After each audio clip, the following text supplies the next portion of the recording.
City, Cleveland. Part of the Fanatical Elves Network, fans first. Join us now. Yeah, now, man, now. Here's Lou. Hi. 2016 Cavs championship shirt.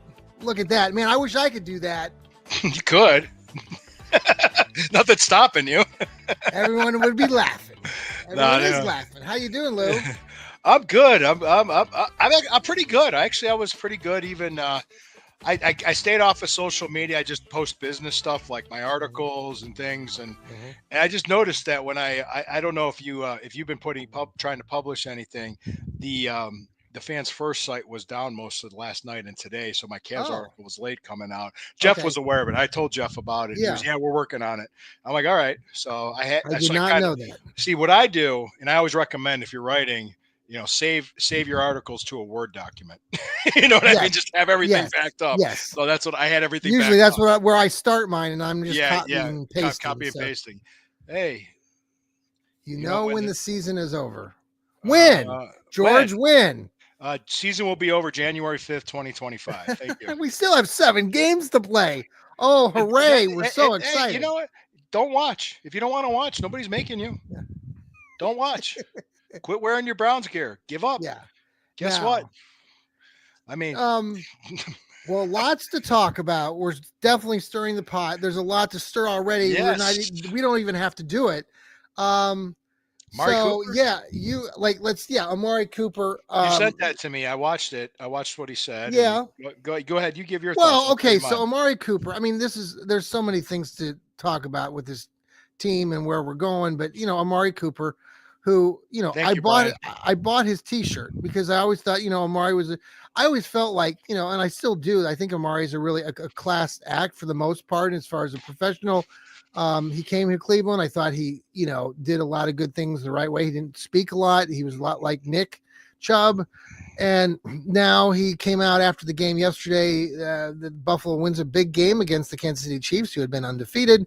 He basically says he was excited about winning and it was a great feeling and that he really hadn't had that experience in a while. And then he talked about the close-knitness of the team. Obviously, Buffalo, I've been to Buffalo many times because my daughter played basketball up there. There's not a ton to do in Buffalo. So he described how the players and the team really were, connected. And I think it's great. But it was a little bit of a slight, a lot of people felt, to previous teams. And, but I'm not.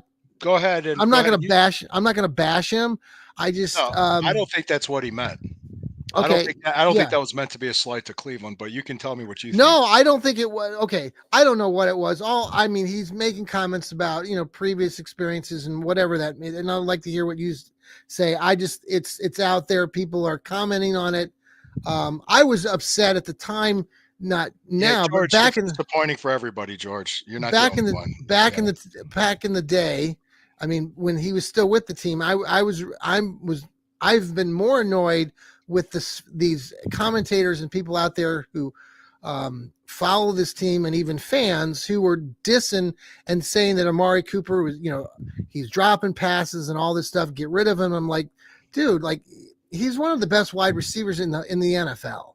And, look, there was, for whatever reason, he's not here. He got traded. Yeah. There's a lot of speculation on how that happened. So he's in Buffalo. I'm happy for the guy. Yeah. So what's your thoughts on everything that he said? Okay. Let's start with this. First off, he wasn't going to be here next year. Mm-hmm. We got a 3rd-round pick for him. He was able to come in and contribute and help him win the game, which is great because he just came off the wrist injury. Yep. I think when he said what he said, he was talking about himself because he wasn't performing to his expectations the way he wants to when he was with us, because he wasn't. He was very disappointing. He knows if he was sitting here, he'd agree with me. Yeah, you're right. I was. I mean, he led the league in drop passes, and we got a 3rd-round pick for him. We've moved on. Our offense has played better without him. Yeah. Cedric Tillman has been productive. Jerry Jeudy had a great game yesterday. I mean, it was a loss. By the way, Jerry Jeudy, I sat, damn it, in my fantasy league team, and I would have won the freaking game. That's your fucking fault. Well, I know. That's your fault. Well, let me. Can I just say something? Let me just say, if people get mad about Andrew Berry and Kevin Stefanski not saying much to the media, It's because of shit like this. Mm-hmm. Can I make sense of that? Because they're twisting what Amari Cooper said to be a slight to the Browns when it wasn't. Mm-hmm. I listened to it. I'm like, no. People are trying. Oh, look what he said about his former team. No, he didn't say. He didn't say the Browns suck. I'm glad I'm here. He didn't say that. No.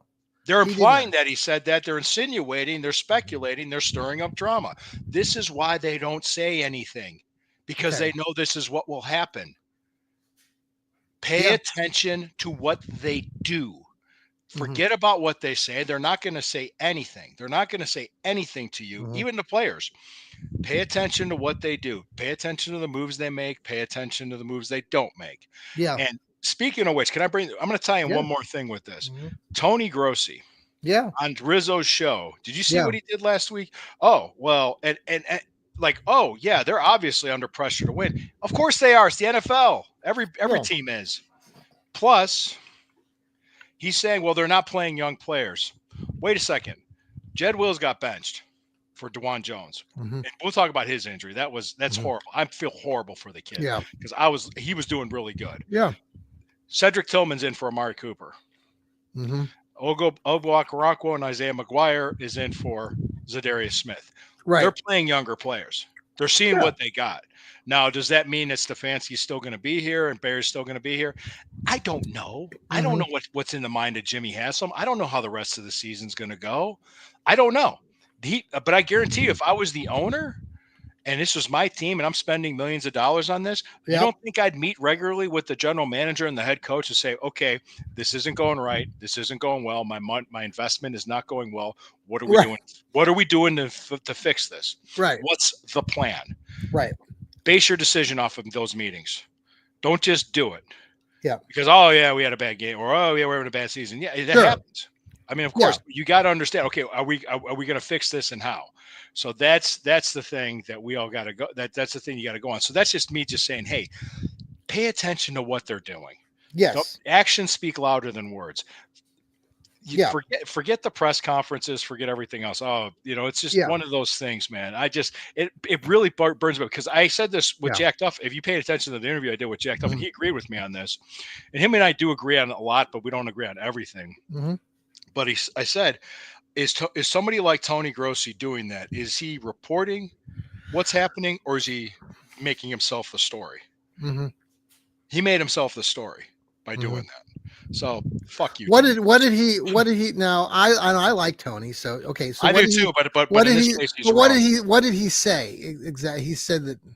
He said that he's getting this feeling that they're under pressure and they're not playing young players. Yeah. Duh. Right. Yeah. It's like, did you see what they're doing? They traded Amari Cooper. They benched Jed Wills. So come on. His narrative didn't match what was happening. You listened to the game on the radio. I watched the game on TV. Most of it. Yeah. Most of it. The last and then quarter. The fourth quarter, we both talked off air, and most people are talking about the fact that the Browns were tied 14-14 with 13 minutes to go in the game. And then it all fell apart where Hill, goes through the line, runs it in for a touchdown, put him up 21-14. You're still right there. Winston was moving the ball. He almost had 400 yards passing, 2 touchdowns, no interceptions. The Browns actually had 2 takeaways. You think about it. They had Denzel Ward with an interception and a fumble recovery. All of these things, you would think at least the game would be close. And so when people look at the final score, it's like, what the frick happened? And then there was the kick return or the punt return that, then they scored after that. I mean, the special teams, let's talk about that for a second. 4 plays. Well, touchdowns were over 30 yards. Yeah. Yeah. Bubba Vitrone, Dustin Hopkins. What the hell? That's exactly. Yeah. What's going on? What the hell? I mean, I was like they basically gave up a punt return for a touchdown, but it set up a touchdown. I mean, Dustin Hopkins' kicks looked like he was one of these golfers out there on the tee, and he a guy that likes to pull the ball to the left every freaking time, and he kept hitting mulligans and going, okay, I'm going to hit the next one. I mean, he missed 4. They only counted 2 against him in the game, but there were actually 4 that he missed. He missed the 51-yarder. He missed the extra point. early on, and then they went for the 2-point conversion that they didn't convert. And Yeah. then he had the back-to-back ones where he missed the 32-yarder, got the penalty, made it a 27. I'm like, what in God's green earth is going on with this kid? It's mental. It's mental again. You think it's between his ears? Oh my God. I mean, with kickers, Probably. Well, and it's probably a little bit of whatever else, but the fact that he missed so badly and he was so consistent, his numbers have gone. If you look at his stats this season, yeah, they're horrible. And they really are going downhill fast. Yeah, yeah. And the thing is, too, it was in a dome. You can't blame the weather. Right. And now he's going to come back to Cleveland on Thursday night and go against the Steelers. And I'm thinking, gee, I mean, are they going to just avoid kicking field goals and try to go for touchdowns? I don't know what they're going to do because I mean, honestly, or if they're going to always go for 2 when it's because it's supposed to be a shitty night weather-wise. Oh, yeah. I'll be there. If you guys see me, just come up and say hi. You just say, hey. Unfortunately, I will not be there. I'll be there. Sherry will be there. I know some girls from not girls, but ladies from the Pod Squad yes. Pod. I call them Pod Squad, like Mod Squad. I'm thinking of the old TV show. I mean, I'm thinking it's going to be like there will be a lot more Steeler fans there, and I think there will be a lot of empty seats. And because of the weather, I think there's a lot of factors I don't know. coming. I don't know what's going to happen. We'll see. It's going to be very windy. It's going to be a very breezy and cold night. The game's pretty much meaningless, so there might not be. There could be a lot of Steeler fans there, so yeah, there'll be a lot of missing teeth. Yeah, yes, indeed. A lot of missing teeth. Now, you know what? To be honest with you, I'm gonna go, and I'm still gonna go. I'm still gonna be a fan. I'm still gonna root for the team. Good. Regardless, I mean that's why I say when people get on, just stop it. You're not going to give up. Just shut the fuck up. You're not going to stop it. It's like these people that just do like I'm done. This team stinks. I'm like, yeah, okay, yeah, okay, yeah. Let me ask you about Nick Chubb because George, come on up from Virginia. Come make the ride up. I'll see you at the game. I hope it's getting back to some of the players in the comments. Yeah. Some of these people have been, with Nick Chubb returning, he's played in 4 games, and I was irritated yesterday during the post-game show here because of some of the knuckleheads out there commenting about Nick Chubb's being a shell of himself. And I basically just said, you're not like Lou, how you're talking about it. You're not a real Browns fan. If you're criticizing Nick Chubb at this point and saying he needs to, just stop or we need to get rid of him, you are not a Cleveland Browns fan. And if you think you are one, then I'm telling you right now, get lost. We don't need you as a Cleveland Browns fan. If you're telling us that Nick Chubb is not like, he is the heart and soul, and I could care. Like, if you want to come at me with any kind of he worked his ass off to come back on the field. Yes, he busted his ass. Yes, I'm sorry, guys, but this something like this. Even Nathan Zagura said because I was listening to Siciliano and Zagura, it's still not the same without Jim Donovan. God bless him, Lord rest his soul. And it was like that back in 94 after Nev Chandler died. Sure. I remember that. Yep. It's similar to that. So well, let me explain this. Let me just kind of explain this is that they said an injury like this would probably take 2 years for him to recover fully. So you got to look at him, what he looks like week 1, 2025. Whoever their coach is. But even now, like Lou, here's the thing that annoyed me is I agree with all that, but at the same time, he is getting better, and he averaged almost 5 yards a carry yesterday. 4.5. And he had he had a nice 15-yard carry where he looked like the little bit of zigzag and went for 15 and looked strong. So these guys who are out there just meandering in social media platforms saying how just move on from the guy, he's a shell of himself. That really pisses the frick out of me. That stop being a Cleveland Browns fan. We don't want you being Cleveland Browns fans. You should be ashamed of yourself for criticizing probably the best player that the Browns have had since in 99. Decades. Well, yeah. Well, you consider him Joe Thomas. Put him up. Joe Thomas, sure, okay. Joe Thomas. You got we had good. We have Josh Cribbs is another one I could think of. I mean, you're talking top 10. I mean, running backs right now. He is in 3rd place. He's a third behind. Yes, Leroy all Kelly time. and Jim Brown. Leroy Kelly. He's at 6,600 and something yards right now. He'll be back And next year. He'll be oh back. yeah, well, and if he can play a little bit more, his numbers are way down. I was looking at, just obviously he hasn't played. They're not giving him a full workload. But No. Kevin Stefanski said, I listened to it because it's a part of my job to listen Yes. to press conferences. Yes. Even though I say don't pay attention to what they say, but some reporters will. Don't get me wrong. I'm not saying all media people are doing what like Tony Grossi did last week. And I met Tony Grossi, and he's a good guy, but he's wrong for doing what he did. Okay. Yes. So what I'm saying here about this is that some of them do ask good questions. And I'm friends with some of them. Some of them I've known for a long time. I don't always agree with them on things, but Yeah. somebody asked, said, "Hey, was Nick Chubb on a snap count?" And they said, "Yes." He goes, "Is that because of the short week coming up?" He goes, "Yes." Yeah.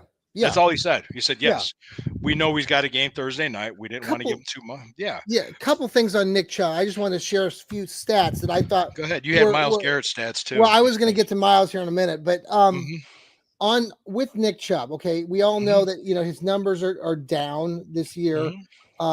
He's got he's 163 yards rushing on I think 53 carries so far. Last year, before he went down, amazingly, he had 28 carries for 170 yards before he got injured in Pittsburgh, which is phenomenal. So it's taken him 25 more carries just to get to the same point he was at. So yeah, the numbers are down. I get all that. He had 60 yards in the first quarter. Yes, of that Pittsburgh. He was on pace to 240 yards in that game. One of the things that I noted, and this is something that I'm hoping that the Browns will, like the next 6 or 7 games, at least do a little bit more. Like we talked about how Winston had a good passing game. We only had 60 yards rushing, which we could have hopefully established more of a run. And like 50 of that was Chubb. Yeah. But long term, so the short passing game, the screen game, I was looking just at these are just Chubb's numbers, and you got to remember that Kareem Hunt was here. And thanks, George. Man, George is really on fire tonight. Thanks, George. So, so basically, what I wanted to share is that. I lost it here. Damn it. No, take your time. I'll keep talking if you need me to. Well, no. He had, okay. He's only had he was averaging between 20 and 27 catches. So they were throwing him screen passes, Nick Chubb. Now also keep in mind they were throwing screens to Kareem Hunt. I guess what I'm saying is they haven't used that short passing game too, like are using our running backs. For example, Jerome Ford, Nick Chubb as much. Nick Chubb hasn't had anything thrown his way. Obviously, he's coming off of an injury, but before he was injured, he was getting 25 to 30 catches a game. Kareem Hunt was doing the same. I haven't looked at Jerome Ford's numbers tonight, but I would gather that they're not as they used to be, as well. I'm trying to get at is, and I'd like to see the Browns try to get, use. I know they're using David Njoku. I know, but to try to use these guys out of the backfield a little bit better with their scheming. Well, yeah, just you use, and they used it well once. It's a Dorsey scheme thing versus because Stefanski did that more. He did, and that's So that might have a lot to do with it, but that might. I'm just a theory. It's just me just putting two and two. All right, Myles Garrett. Garrett. Okay, I guess he tweak his calf or something yesterday. They said I don't know. I heard on the radio that we came off the field and he was head over that he was hitting a sensitive area, meaning he took a shot to the nuts. But they didn't say that, but I heard that, but I don't know if there's anything else. He's always hurt. He's always playing. Well, he did not look. I don't know about your opinion, but there were many plays that I was just watching him, and he was like they were running away from him or stuff like that, which is fine, but he wasn't like in his giddy up, like where he was really pursuing. He wasn't pursuing. He wasn't. Yeah, it was kind of. I heard that about Juan Thornhill too. That he was. Well, I want to. So before I get to that, Myles. So Myles Garrett has 7 sacks this year. Okay, which last year, he had 14, and he's been up in that area multiple times. But he had one game 2 weeks ago that he had the 3 sacks. He had another game back in September where he had 2 sacks. So 5 of the 7 sacks were in 2 games. He hasn't had a sack in 4 games this season. Now there's still plenty to play for, but his numbers, even like his tackling numbers are Everything's substantially. down. The whole team's been Yeah. underperforming. Now Juan Yeah. Thornhill, they were. I think Tony Grossi was talking about him. Mm-hmm. It's just that I mean he's just terrible. I even went back just to look to Oh, he's see, gone. He's gone after this year. but I I mean think he's his gone. numbers are so significantly like porous compared to what they've ever been, and just it's just frustrating to see these guys who are you bring them in and you think they're promising. So what happened with Thornhill? He got injured and he's just given up, or he I just don't know. I don't know because I mean he was jogging on the one long touchdown, which it was he was just pathetic. it was just like, hey, what are you doing here? So I mean, I Yeah, think they sat him. I think for a while they brought him in. I don't know what was going on, but Hickman went out there and played to say, hey, we'll put somebody else in, at least try. You know, that's better than what he was doing. So I don't know. For me to sit there and I can't. I'm not in his head. I don't know how hurt he is or yeah. how badly hurt he is. So, but he's not performing. That's the key. What He's is not. what's the thing that those guys do when they do have a play that goes well? What are they doing with their body language? They do the whole thing where they wrap their arms and they act. I don't. Do you know what that's all? Their I celebrations. Their celebrations. When they break up a pass or something, they all do the Celebrate same thing with this. Where celebrate they when we win the game. that's what I know. Let's do that. Yeah, let's start doing that. Can we do that? I'm So just what are you looking forward to on Thursday? um getting out of the house for a while. Let me see. I tell you the truth, because I kind of said it's a short week. It's going to be a bad weather game. Mhm. They have to come to us. They just had a very physical game against Baltimore. That's a good point. Anything could happen. I Mhm. wrote a preview article about it today, and I kind of just said, guys, I've seen these games like this happen like this when they come to Mhm. Cleveland on a Mhm. Thursday, and anything could happen. You Mhm. never know. So let's kind of hey, that the difference in that game was that the Steelers kicker made Mhm. a 50-yard field goal. Well, you made six of them. He they made, but one of them was a 50-yard. Yeah, six yes, field goals. Yeah, yeah, and Baltimore, I just, it's one of those things. They lost two divisional games already. Did they play the yeah. Bengals yet? I don't know. I don't know. Mm, I don't know. But it looks like right now, Pittsburgh's in the driver's seat to win the division. We're, absolutely. we're in the driver's seat to get a top 5 draft pick. Because right now, if the season ended today, it'd be 3. We're You'd be okay. picking Let's third. let's talk about Stefan. Well, let's pause for a quick break here, Lou. Yeah, let's do that. Yeah, This let's is do the that. stirring the pot with Lou Marconi and Johnny Cleveland. We'll be right back. I'm here.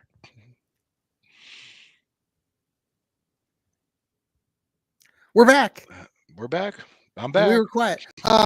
Lou and I I were tried both to be. quiet for 3 seconds. Okay. Who knew? So what do you think with Stefanski? I mean, here's okay. I'll start, and I want your take because it's probably gonna be a little different than mine. I Probably, think yeah. if they lay an egg on Thursday, I know maybe you start by firing the special teams coordinator or somebody else, but I don't know if I they can't I win another game this season. I think they can maybe win one game like right now. I think in 1 or 2, maybe 3. Because that's I mean, is Stefanski safe in your eyes? Not necessarily. Okay.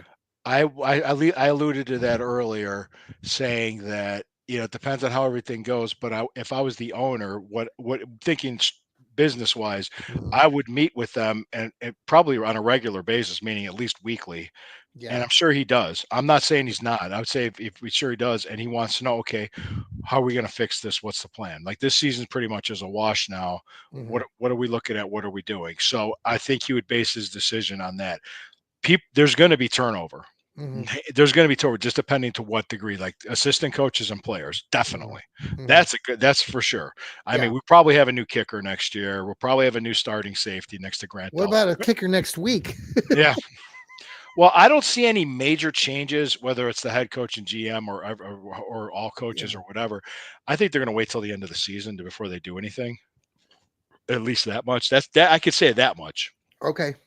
But I would say it all depends on really There like are a what you. lot of articles out there today saying is Stefanski going to make it to the weekend? Yeah, I know. I'm seeing that. I'm just telling you. This is just me, my gut Right. instinct, and how they I operate. think you're more accurate. I think you're more correct. I think there's just a lot of Well, shit okay, out there right now. these are the same people that were flipping out because they didn't get extensions in July. That was 4 fucking months ago. Right. Now they Yeah. want them all gone. I Yeah. mean, because the season's going bad. Yeah, I Right. mean, well, Yeah. what we got to extend these guys. We got to extend them. So we extend them.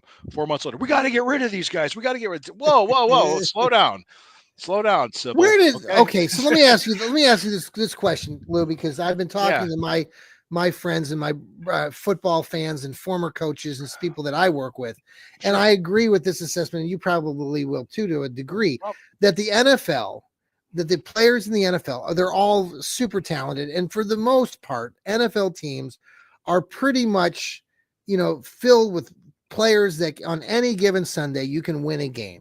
So what it absolutely. really comes down to are the players, execution, effort, those sorts of things. And Concentration, everything. yes, Yeah. and because of that, so here we are with the Browns, who are 2-8, and I know Stefanski, and you agree with this, that Stefanski's a good coach.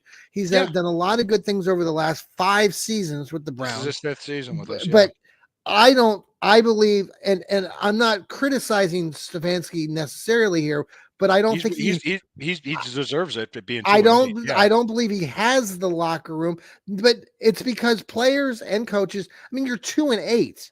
So I mean, any team, any situation, when your team is losing, it's going to be hard to find the motivation, the effort. It's a lot easier when you're winning, and you've talked about that extensively. Hmm. Um, I don't know what my question is exactly. I just think right now it's like, Yeah, you're just making a point. I Yeah. think the point of just that, I'm not trying to pull the plug, I don't like people who come out at us and say, well, you just want to run them off, and then what else? Like, what do you want to do Yeah, in the well, meantime? if you think about this, what if they go ahead and do that and they replace Stefanski with Mike Vrabel? See, now here's the thing. I think, and I know some people disagree with this, I think Vrabel is a good fit for Cleveland because he's more fiery. He's He's like a from Cleveland. fan. He He's went to like Walsh. us fans. And I know that some people will say, well, that shouldn't be a determining factor, but I think it is. I think that's what Well, appealed to us with they said Baker the same. Mayfield. I They think said the Baker same shit. Mayfield Hmm. was a similar sort of hot pocket, hot energy, just would say, but the fan base, for the most part, until Baker refused to not play and or you Probably refused because of the to come drama in off the. Yeah, 2021. yeah, Yeah. yeah, yeah. So I would like to see, like, if they had to make a change, I think putting Mike Vrabel in there at least short term would be fine with me. Well, I don't know what his role is exactly. I know it's an advisory role But he's with the more team. engaged with them. Have you noticed that? Like well, you were in the car, but they were showing multiple times this week where he was talking to the players and doing his fiery thing, which I haven't seen that off Out the. of no, Yeah, Stefanski. That's not his style. That's just no. not who he is. Uh, It like I don't remember seeing Tom Landry do that. So just so you know, we're dating ourselves, guys. Who's Tom Landry? uh, He's a good Hall of point. Fame coach with the Cowboys. But no, but there's different coaching styles and different people that do that. Um, that's just not Stefanski's style. Now, I would if you're gonna replace the coach, replace him with somebody better, or who you And you think is don't think better. Vrabel's better? I'm not saying he isn't. I'm All just right. saying if you have to have a plan when you do it, Yeah. like you have to have a plan on how you're going to attack this offseason. Because if you fail the plan, you plan to fail. That's a quote from General Patton, George S. Uh huh. Yep. Yeah. So I mean, that's what I'm saying. Like, if I was the owner, I think which if that's I'm not a multi-billionaire, so that's not me. It's just yeah, I know. I'm Daddy Warbucks over here. So no, if no, really, if I was the owner and I was in charge of millions of like these players, and I have millions of dollars on that field, and they're underperforming, and the team's underperforming, I'm putting all this money into this. I want to sit down and go, what are we going to do to fix this? It's like any other business. What do you say to the people that want to get rid of the Haslams and they're blaming the Haslams for all this? Oh, fuck them. Yeah. The Haslams are outspending the league by over $50 million a year. They're spending the money. They're putting up $2.6 billion for a brand new stadium. Fuck you. No, honestly, because Yeah. these are people that don't know what the hell they're talking about. Uh-huh. Okay. Yeah, you want to blame the Haslam just like you blamed Lerner before them, Hmm. or Yeah. Al Lerner before them, Yeah. or Mardell before them. Hmm. So you see what I'm saying? That's the constant cycle. Hmm. Whoever's in there, they're going to complain about anyway. Hmm. So just go Hmm. fuck off. No, the Jimmy Haslam is actually, saying, okay, well, he didn't win a lot, but he cares, because he wouldn't, if he didn't care, he wouldn't do anything. Yeah. So the fact that, because you don't hear anything, he's bad. If you hear anything, it's all about him. So it's just like, yeah, Well, no, they're in a situation right now. I mean, and I've mentioned this last week to you, or we've talked about in other shows, that they're leaning into this whole, Brook Park, the Dome, all of mhm. this, and what's happened this season has really thrown things off. I mean, obviously, what's thrown things Yeah, off to begin with was bringing in Deshaun Watson, and I think they took a swing on a guy and they missed. yeah. I mean, that's what happened. They took a big swing and it's a big miss. So what do Right. you say to the people that say now that we got to keep Deshaun going, and we got to keep him? Well, we have to keep him till the contract's up. You, We you, have to. you okay? We have to. Whether or not he plays or not, I mean, he's probably not going to. If he ever does play again for them, it wouldn't be for at least almost a year. Well, Lou and I've had this conversation with other people that are Browns fans and aren't Browns fans, but I mean, I'm sorry, the reality, the He reality. might not play again. He might not be able to play Lou, again. yeah, and the reality is that he is not a good quarterback. You No, can he wasn't. Not and this year at all. No, and I and agree with you. I agree. and you look at statistics, and I know stats don't say the whole story, but the fact that we've had so many multiple 300-yard passing games, and the wide receivers are starting to really show themselves to be, Jerry Mhm. Jeudy, Cedric Tillman, I don't. and I, that he couldn't go over 200 yards in yeah. any game. Do you think that was from the shoulder injury from the year before? Still lingered on him? Is that Well, I possible? talked to people today that I work with who are coaches and ex football players and stuff, and many of them have said, and I kind of tend to agree with this a little bit, Go ahead. Go ahead. not exclusively, but that he's never really been that guy, even when he was in Houston. Now I know he was doing all these things with his feet and dancing around in the backfield, but he was notoriously getting sacked all the time. The last season he was there, they won 2 games and lost like 14. He wasn't in a winning program when he George, left. no. John No. Gruden's suing the league. Urban Meyer was a failure in Jacksonville. Nick So Saban's done. He's retired. He's not coming out. Go so ahead. that's what I'm just getting back to, is the Deshaun, in a lot of people's opinion, and obviously it's easier when you can look back at how he's performing now and compare it. But they're basically saying he's never really been that good of a quarterback, and the Browns took a risk on a guy that they should never have. Is Well, kind of the we sentiment. weren't the only. Yeah, it was us, the Saints, and the Panthers, and I And the want to say, Falcons. and the Falcons. Yeah, there was 3 other teams. 3 of them were AFC South teams too. Um, yeah, I could agree with that. Yeah, because he held the ball. He held the ball too long. He took more sacks. He wasn't really audibilizing much. There's a lot of things that were going wrong. And Jameis Winston came in. He's done well, except the Chargers game. I think Chargers have a really good defense. No, it was the other thing about Winston too, like getting jumping back and forth, but Well, go Winston ahead. had a good Winston's done game, well. Yeah, he's and done it well. was nice to see. It was nice, and I don't know if you caught the video, but genuinely, Lou, there was at least 20, 25 guys that were standing on the field after the game, waiting to give Winston a hug and a high five from the Saints. Now I know he just came from the Saints. Yeah, he was there last year. But I'm sorry, you're not going to always see that with every player, and that tells me a lot about Winston. I heard on the radio. I don't mean to interrupt you, but I'm adding to Yeah. what you're doing. The people that worked at the Caesar Superdome, Yes, waiting for him, yes. say hi to him. Yeah, I so just he's think that he's that like I he's think that that well should be. liked. I Mhm. think that should be something to be considered. Obviously, I'm sure the Browns are looking at that. But as far as leadership and firing his team up when he needs to on the offensive end, at least, Absolutely. that's something that He I could like. be our bridge quarterback for the next couple of years. He could be. They might draft a quarterback high in the draft. They might Mhm. not. I don't know. I really don't know at this. It's way too soon before we start talking draft or where we're going to be, because we don't know what's going to happen. Because I guarantee if we roll off a couple wins, people are going to be pissed because we lost our draft spot.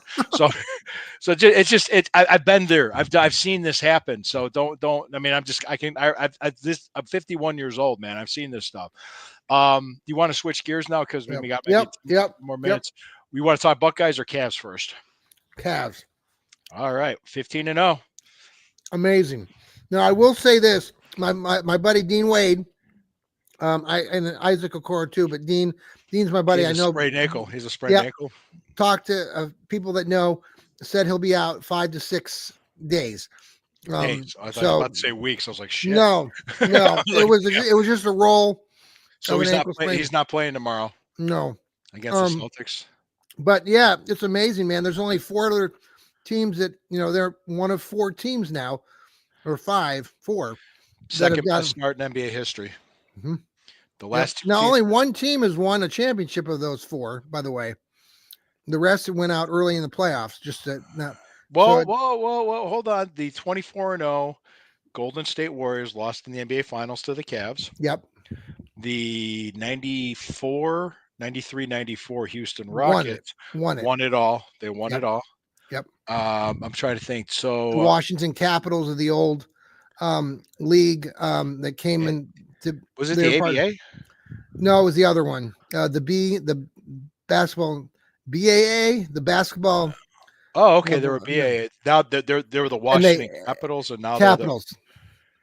I don't know what they are now, but they included those stats. I was reading up about. Are they the Washington Wizards? I don't think. Maybe. Yeah. They were the Washington Bullets for a while. Then they changed it. Yeah, the Bullets is what I grew up and you grew up with. Yeah. Anyhow, they did not. 30 years ago. Yeah. They actually ended up being like a 500 team. They started out 15-0, and then they ended up with like a 39-38 record. I was looking back at that. Jeez. So, wow. No, I don't think that's going to be the case for the Cavs. What are your assessments on that? This team's firing on all cylinders. I was always saying health will be a factor. Donovan Mitchell didn't even play last night, and we still beat him by 14. Mm-hmm. We were missing Sam Merrill. We were, we're not even at full strength. So hopefully we can get healthy and stay healthy. And I think whether they win tomorrow night or not, it's a matter. They're not going to go 82-0. It's not going to happen. But I just saying that we could be on the preface of something very special. Mm-hmm. And to me, I want to write an article about it because this is more special than the 4-year run when LeBron came back, because that didn't seem organic. This seems it was built organically. Could not agree more with that. I mean, obviously, our thanks to LeBron and Kyrie. I mean, you're wearing the shirt. And it's amazing. Tristan Thompson, us grown men cried the night we won a championship. I mean, I'll tell you the truth. I was in North Carolina when it happened, and my wife was upstairs. She flipped it on. She saw we were winning with a minute to go. She turned it off. She didn't want to jinx it. She heard me cheering. I run upstairs. I'm like, we did it. I was like, we did it. We did. My daughter was sleeping. I was in Wichita, Kansas, running outside the front door in the neighborhood, screaming our heads off. So I went outside and I smoked a victory cigar on the back porch with and a beer. The Buckeyes? No, just one other thing before we move on from the Cavs. Kevin Garnett and was it Pierce? Paul Pierce have their they have their own podcast or their group. Forget what it's on YouTube. It's pretty popular, but they were talking about the Cavs. They talked about a whole bunch of things. They were pretty funny, but basically the gist of that conversation was great. I mean, they just both totally agreed that the Cavs this is a very special, like you just said, team. They got Evan Mobley, who is coming into his own, and you've got he's in the draft. Yeah, amazing. And you got players that just want to play together. And then they talked a lot about Dean Wade. They talked a lot about what is the kid's name? The guard that's been having a hell of a season. With the Cavs? Who's just come in off the bench. He started last night in place of their Neon? No, Ty Jerome. Oh, Ty Jerome. Oh, sorry. Ty Jerome, sorry. Isaac Okoro, Dean Wade. Paul Pierce and Kevin Garnett said these guys are the ones that have got to be the kind of the extenders and the helpers and the connectors, and that's what they're getting right now. And they all play really good defense, which is a really good thing, rolling into the playoffs and the postseason, you're going to have to be able to lock down. So it could be And get something stops. special. You need to get stops. The other thing is Kenny Atkinson. His presence and his system is like being executed to perfection at this Oh, point. It's well, just I'm amazing. sorry. I'm not a JB Bickerstaff fan. I many No, you times in never my were. You never were. podcasts And have I mean, listen, and still get annoyed with people that say, "Oh, JB did all these things and got him to this point." And I'm like, yeah, not really. no, it But was the right. I mean, I get it. I mean, yeah, JB was all big on defense and stuff like that, but Kenny Mhm. Atkinson can do this. I mean, that's why I was so excited going into this season, because I knew that he's giving these players confidence. He's giving these Yeah. players confidence. He's not pulling them. He's not putting the starters in and playing them till they're ground into the court. He's got a really good system. Anyway, yeah, Buckeyes. Yeah. What about them? Uh, well, no, they're the 13-point favorite. They're The 13-point favorites against number 5 Indiana in Columbus, correct? At Yes, noon. It's a noon yes, game, so it's not a Saturday night game. Okay. but Indiana. I mean, I know we all say Indiana's a it's good team, Indiana. but yeah, I don't I know. I think it's going to be a lot closer than people expect, and I would not be surprised if the Hoosiers pull off the upset. I disagree. Okay. I think they're going to win by at least a touchdown. Okay. Okay. And I think Ohio State's going to go out and play like they did against Penn State and just run the ball and physically dominate them. That Penn State score wasn't really as close as it was when we played True. them. So I think they figured out some things after the Nebraska game. The Buckeyes Mhm. did, and I Mhm. think they're going to be, and then they're going to be ready to go against that team up north on the 30th. Is that the next week? That's the Okay. Saturday after Thanksgiving. Yeah, because next time when we meet here next Monday, it's going to be Thanksgiving week. Yeah. Yeah, unbelievable. What And should we then do with our Stirring the Pot? Should we do our Stirring the Pot show Friday next week, or stick to Monday? What do you think, Lou? we can stick to Monday. Yeah, let's I'll do that. stick to Okay. Monday because I know the following week we're going to do Tuesday because the Browns are playing on Monday night. Good point. Yeah, so we'll stick to Monday because on Fridays I do the Burning River with That's right. Sherry. So Yep. and yeah, check out Burning River Browns Talk with Sherry. Check out the Breezy Browns Talk with Sherry, who she does her own show. Yep. And I'm trying to think too. No, I'm thinking the Buckeyes because we were talking before the show about that. And I said this could set up a rematch with Oregon for the Big Ten championship game. And you're just like, well, you're way more optimistic than I am. Yeah. Where is that? Where is that? About the Buckeyes. I'm like, really? Where's the champion? Is there still a champ? Wait, there is There's still a Big Ten championship game. It should be in Indianapolis. okay. I would almost think I can look it up to make sure, but that's where it It's should. the That's where top it is. two teams now, right? They don't have separate divisions, right? I believe so. Yeah. It's just the top two. Okay. I Well, think because I mean, if we beat Indiana, then we'll have a one loss in the conference. My and one loss problem, to Lou, Oregon. is that I've watched Will Howard play since he played at Kansas State, and when you talk to Kansas State fans, and I'm a Kansas State fan because I lived in Kansas for years, and so my two favorite teams are the Ohio State Buckeyes and the Kansas State Wildcats. Okay. And Will Howard played in Kansas State for at least 3 seasons, and 2 or 3, yeah. If you talk to people that are fans, and I know he's a different quarterback now and he's at Ohio State, but he's got a lot of talent around him. He does have a lot of talent. I guess that's yeah. So we'll see. I'm anxious to see how he does under extreme circumstances. If they do play Oregon in the championship game, will there be a lot of mental stress? Obviously, the players are always, it's going to be tough on anybody. But, well, it's going to be. So, we lost Lou. We lost Lou. Hey, it's Johnny Cleveland here. I don't know where Lou went. We'll see if he hops back on here and there he comes. Lou popped off and he's going to come back in. I don't know what happened. It just said something went wrong. That's funny. So there's Lou Marconi. Johnny Cleveland here. We're wrapping things up. Too. Yeah, I think, the championship, we'll focus on the championship game when it comes. Right now, focus on Indiana, beat Indiana. Well, I hope the Buckeyes win. I hope so too. I don't like the noon start. I don't like that. But it's the same thing with the Michigan game. The team up north. Yeah, it's in Columbus. The next 2 games are in Columbus, which is a huge advantage. Yeah, I think we're a better team than Michigan. I think we're a better team than Indiana. Now Oregon, anything could happen in that game because I mean, really, that was a great game that we lost to. I mean, it was a 1-point game, but hey, it'd be nice. It'd be Well, nice. Final thoughts, Lou, tonight? Well, I'm going to say this. I'm going to be there Thursday. If you see me, say hi. I'm in section Yes. 503. Sherry being 505. Hey guys, you know what? I'm not going to stop being a fan.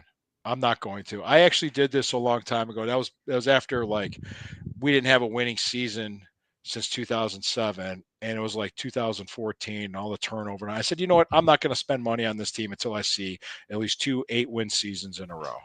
Yeah. And that happened. Then when that happened, I started buying in. So I'm still a fan. Still be a fan. Be disappointed. Be angry. Be hurt, because we all are. But still be a fan. Oh, it's been a long season, Lou, but we're getting through it. We're stirring the pot again, and We still got 7 games. 7 games. Big game Thursday. We'll be doing some pregame shows rolling into that game Thursday night. Yep. And I'll be around. Lou, if you're around, you want to be on air, we maybe reach out to you. I might do it while I'm on the Rapid. I might do it while from Tower City using their Wi-Fi. I could be way up there in the weather, be like all freezing and bundled up. Yeah. Well, I'm not going to be there shirt off posing. No. Man, I wish I could do that, Lou. I wouldn't do that. No, I'm jealous. I wouldn't do that. I'd freeze my ass off. Don't be. All right. Have a good night, bud. Go Browns. Go Browns. Good night, guys.